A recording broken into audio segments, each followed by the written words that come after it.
What's going on? Where are you from? I'm from South Africa. I'm staying in Germany at the moment. Oh, you're from South Africa. Cool. I was there when I was a kid. I was very little. Um, I was very little. We were there with our family.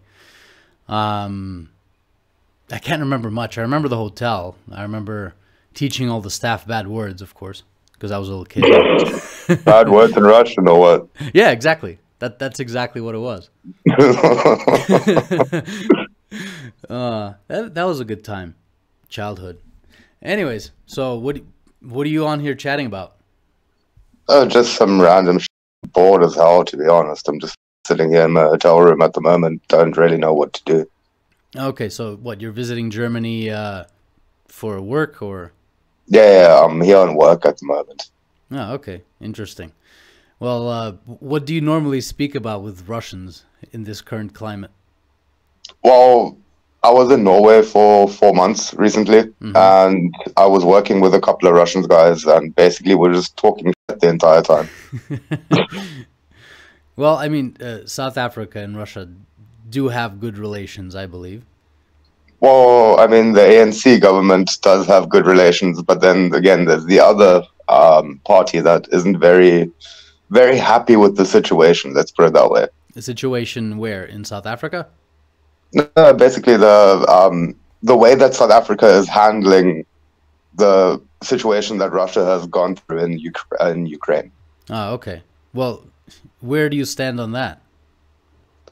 To be completely honest, I don't agree with what Putin is doing, but to be honest, like, I mean, saying it's because of denazification or that, that's a little bit far-fetched, Yeah. but I don't actually know the real reason why he would be doing something like this. So Well, I think that's unfortunate. Anywhere in general, that sometimes the real reasons are unknown, or even if there are like mountains of evidence that's available, sometimes it's just not interesting to watch. So, I mean, that is one of the real reasons. Actually, it's actually the protection of the people in the new republics. Okay, okay, so because they've been for 8 years, they've been bombarded, murdered, call it whatever you want, by their own government because they didn't agree with the coup that they had in 2014. As they said, well, fine, if you're going to go do your own thing and break our constitution, then we're out and we're going to do our own thing. So the main objective, the first one, is of course protection of the people there who were suffering. And the denazification objective, well, there's a mountain of evidence from like marches that they've had on an annual basis, torchlight marches in Kiev, the kids training camps that I think Vice News did a documentary on. I think it was Vice News, but like that information's all out there. It's just that prior to the invasion, that was widely discussed all over the media, and then all of a sudden after the invasion, that's forgotten, and people are saying they don't exist, and that's not real, and that's fake news and Russian propaganda. You know the general mantra. the general like Russian propaganda that is out there anyway. Well, there's propaganda on both sides. Well, of course. Hmm. But like, if the way that I look at it is like Zelensky is a Jewish guy. That yes, he's Ukrainian, but he's also Jewish. So I mean, in a way, it's a little bit of a strange situation. It is a strange situation, but the fact that, for example, whether you agree with it or I don't, or we disagree, or it doesn't matter. For example, Israel and what they're doing in Palestine, to some people, right? And I'm not going to go into that discussion, but that might be called fascism, and their, or even, I'm not going to say Nazism, no, but fascism, yeah. What they're doing over in Palestine, and they went through that genocide in Europe 77 years That is ago. true. That is true. And not to mention there have been again, it's weird, we have to go back to it, but there's been lots of news, Western news, who've covered the neo-Nazi pogroms in Western Ukraine, what they were doing with the gypsies and other people. So they've had this movement for a while. Even, I'm not sure if you know this operation called Red Sox. No, that It's doesn't ring a bell. it's a CIA operation that the information that, Americans like to disclose information now and then after years have gone by. Red Sox was an operation in 1949 where they took Ukrainians who had fled to the west, for example. They tried to covertly bring them into western Ukraine to gather all of the UONUPA, the neo-nationalists and the Nazis, those who collaborated with Hitler, and they tried to create a big problem for the Soviet Union. But what happened was the people working there actually were giving lists of the people who were arriving, so I think 3/4 of them got arrested.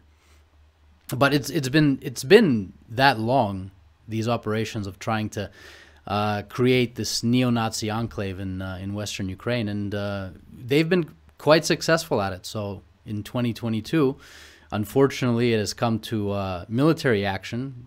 I wish there was another way, but it's come to that now.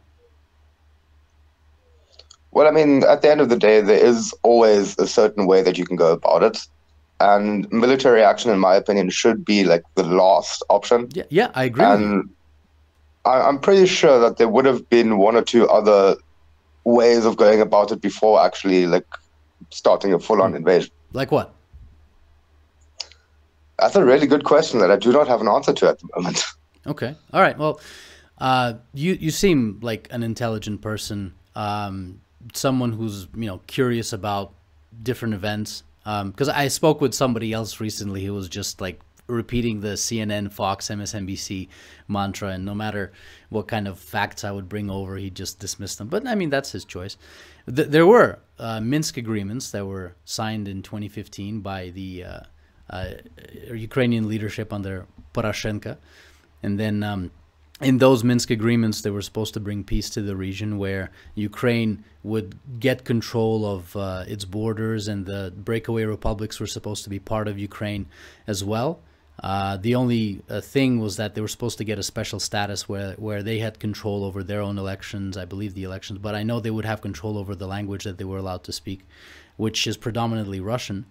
And unfortunately for Ukrainians and Russians alike, the government in Ukraine decided to not follow those Minsk agreements for a long time. And when Zelensky was running his campaign, he was saying that he was not going to follow them. And in 2021, he said that that's it. We're done. We're not following them anymore. Our goal is to militarily take over those two regions. So instead of choosing peace, they kind of chose war. Which to me does not make any sense, because I mean, already, if you have an agreement already, and that kind of just says, okay, this can be an independent state in a way, then just let them do it. That's the unfortunate part, is that it's an international agreement, and the guarantors of that agreement were Germany, France, and Russia, and the two parties, the warring parties, were the government in Kiev, Ukraine, and the two breakaway republics. Signed by everyone, so that was the agreement that was supposed to bring peace, but it wasn't followed. And at this point, you got to think, well, who benefits to putting Ukrainians against their brothers in Russia, and their brothers in their own country, and sisters and wives and family members and stuff like that? Well, at the moment, the only people that actually benefit from it are the Americans. Yeah, exactly. That's literally the only people, because of oil, obviously. Because they wanna use Europe as a market for LNG and other exactly. things. Yeah. That's why. That's the only thing. Like even like Germany and any other European country is only suffering from this because our prices are going up, inflation is soaring. I mean, even in Africa now, people are like they have less food and all of that because of all of this. Because, yeah. I mean, a lot of the sunflower and all of the wheat and everything comes from Russia and Ukraine. And now that's just gone down the drain, basically. Yeah, that's very unfortunate, because a lot of people are going to be suffering food shortages, fuel shortages because of the sanctions that were put upon Russia. Because Russia's still saying, even to this day, that we can partner up, you can buy our natural resources. We've limited the sale of wheat, I believe, and grains because of the oncoming crisis that everyone seems to be predicting. Just like India, I believe they've restricted sales as well of wheat. I think it's wheat, because they want to make sure their population is fed. So, well, that does make sense in the long run anyway, because I mean, at the end of the day, you look after your own first. Yeah. So it is an unfortunate situation. А, потеряли человека. Странно. Ну, блин, попался интеллигентный человек. До свидания. That would be goodbye. We'd say. How do you say hello? Привет. English is good as hell. God damn, why am I being all silly with you? Yeah, you don't have to be silly with me. Where are you from? I'm always silly, my man. I'm from all over. Where are you from? Well, Are you streaming? no, I'm not streaming. No, I'm never You're like live. a streamer. No. You're like you're recording. Recording, yes, but not streaming. No. That's cool, man. Yeah. I live in DC. You're. I don't like being recorded, so take care, my man. All right, later. Ну вот, есть такие люди, которые не хотят, чтобы их записывали. Hi. Просто говорят, типа, пис и все, и уходят. Прикольно. Не хотят общаться. Так. Тот не хотел, чтобы его записывали. Hi. What's up? How's it going? I'm good. Are you Russian? Yeah. Cool. I Where know, from? I know it's a surprise. My accent is not strong enough to be No. scary. Where from? I'm from Moscow. Cool. And what do you do for a living? I work in sales. So nice. I speak for a living. Ой, пипец. Сразу все. Как только Москва, русский, может быть, думают, что я какой-то шпион. So as you can see, not everyone wants to have a conversation. Unfortunately, with the South African guy, I do believe that was actually a connection problem. I don't know. Maybe he pressed skip. But not too many people want to speak when they find out that you're Russian. So it's interesting, you know. Some people do want to speak, some people don't. I guess that's life. Ciao.